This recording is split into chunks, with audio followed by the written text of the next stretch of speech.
यो चाहिँ मेरो सेकेन्ड पार्ट हो है साथीहरू। यो चाहिँ हामी दमकमा एकछिन रोकेको अवस्थामा थियो। त्यहाँदेखि दमकदेखि हामी लाग्यो। म चाहिँ टाउको दुखेर बमिट आउनु खोज्दै थियो, त्यही भएर मैले केही रेकर्ड गरिनँ। म चाहिँ यस्तो पन्थे छु नि साथीहरू, गाडीमा चढ्यो कि मलाई रिङटा लागेर त्यो पेट्रोलहरूको बास्नै मन पर्दैन क्या, कसैको सेन्टको। अनि त्यो गाडीमा हिँडेपछि धेरै किसिमको सेन्ट मिक्स हुन्छ नि त।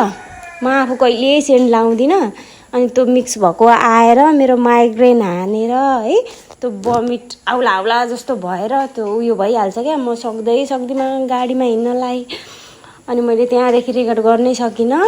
अनि त्यहाँदेखि हामी दिदीकोमा पुगेर भेटेर नानीहरू त्यहाँ छोडेर अनि फेरि फर्क्यौँ साथीहरू। यो चाहिँ बिर्तामोड हो। बिर्तामोडमा सिटी चढेर हिँड्दैछौँ बस स्ट्यान्डतिर जानलाई हामी।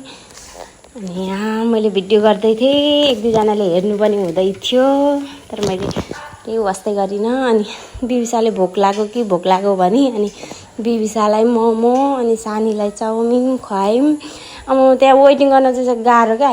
यो रेस्टुरेन्ट क्याफेहरूमा नि टाइम चाहिँ धेरै लाग्छ क्या, आउनै टाइम आधी घन्टा लगाइदिइरहेको क्या। म त यस्तो रिस उठेर टाउको दुखेर कस्तो भइरहेको थियो। अनि त्यहाँदेखि बिर्तामोडदेखि चढेर विराट चोक आइपुग्न यत्रो टाइम लाग्छ, 3 घन्टा लाग्छ साथीहरू। म कस्तो भइरहेको थिएँ है। अनि त्यहाँदेखि हामी फेरि लाग्यौँ इभीमा चढेर। यो चाहिँ दमकमा बन्दै गरेको पुल साथीहरू, हेर्नुहोस् त। केपी बाको घर छेउको पुल हो यो चाहिँ, यति बनाइसक्नु भएछ। अझै पनि जारी नै छ, यो कम्प्लिट भइसकेको छैन। यस्तो गाह्रो गरी आएको थियौँ नि इभीमा, लास्ट सिटमा पढेको थियौँ। हेर्नु त मेरो हालत, मेरो छोरीहरू 2जना है, मेरो कान्छो छोरोको हालत। जेठी त मस्तै छ।